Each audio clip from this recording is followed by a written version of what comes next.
धन्यवाद. सगळ्यांचं प्रेम आहे माझ्यावर, हे असंच प्रेम राहू द्या.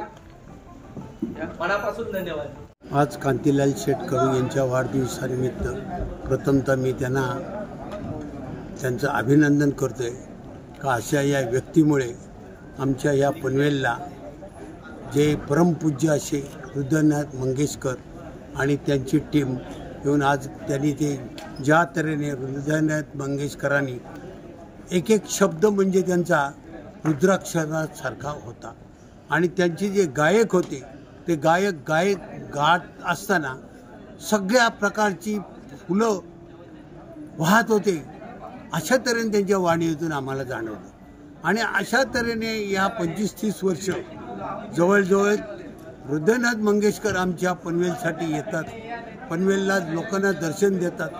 कशा रीतीने आपण पाहिला असाल मंत्रमुग्ध झालेला पब्लिक सुज्ञ आणि सगळं म्हणजे याच्यात नागरिक बंधू भगिनींनी होत्या. एक टाचणी पडली तरी आवाज जाईल अशा रीतीने त्यांना रिस्पॉन्स होता, प्रतिसाद होता. अशा या परमपूज्य हृदयनाथ मंगेशकर यांना इथं पनवेलकरांना दर्शन देणाऱ्या या कांतीलाल शेठ कडू म्हणजे आपल्या पनवेलला मिळालेलं खरं म्हणजे एक आंदोलनच आहे.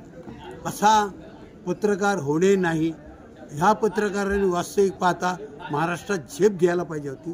ते का घेत नाही कल्पना नाही, परंतु निश्चित स्वरूपात त्यांची झेप महाराष्ट्र निश्चित स्वरूपात पाहिल आणि त्यांची जी आहे वाणी आहे, त्यांचं लेखणी आहे, जबरदस्त आहे.